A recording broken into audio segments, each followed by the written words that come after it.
proposed dues. So we got the kind of the initial numbers, and there's a lot of information on the screen. So I'm going to kind of walk through a little bit of it.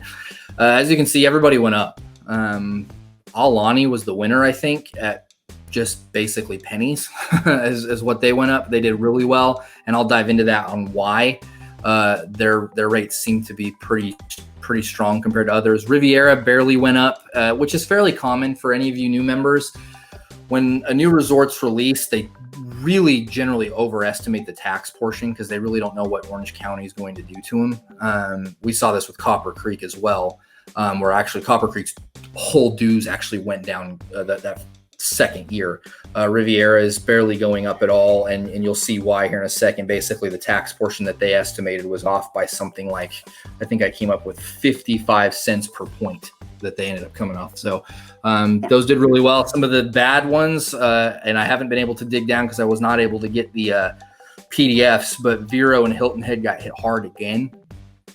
We know that Vero and Hilton Head have higher tax rates. Their taxes are pretty extreme because of the beach and all that type of stuff that goes into play. I'm anxious to see if there's any other cost components that went in, as far as assessments out there. Their dues are already up there just because of special assessments and things like that. Their insurance is outrageous.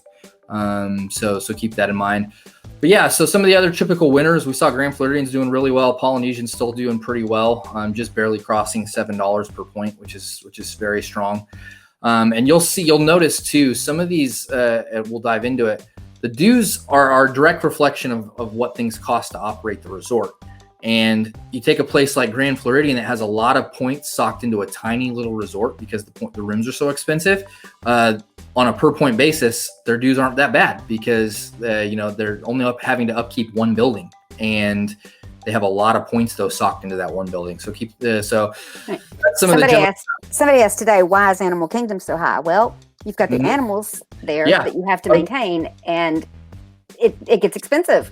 Yeah, it's something I'm trying to dig through my paperwork here really quick. I want to say it's close to $3 million next year. Joe, you're cutting in and out. You're gone. Can you hear me now? Is that better? There you are. Okay, sorry about that. What's close to $3 million? The crazy part is it's close to $3 million next year just for animal upkeep at Animal Kingdom.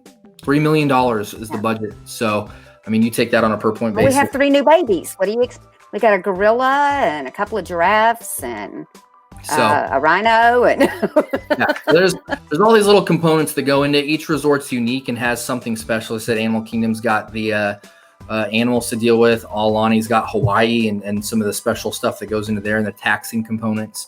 And then you have all these other little things at each different resort. So that's the general overview. But as I said, keep in mind, these are proposed dues. They're not the actual ratified numbers. We'll get those in a month. They're usually pretty dang close. It doesn't usually move much unless they're really surprised by a tax situation. If you found this video helpful, please click the like button and subscribe to the DVC Shop YouTube channel. We have some great educational videos coming out soon, so be sure to turn on notifications to be the first one to know when they're released.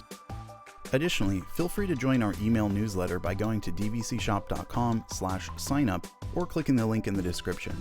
You'll get exclusive discounts, and you'll be the first to know when we release new and price-reduced DVC resales and rentals. Thank you for watching, and happy traveling!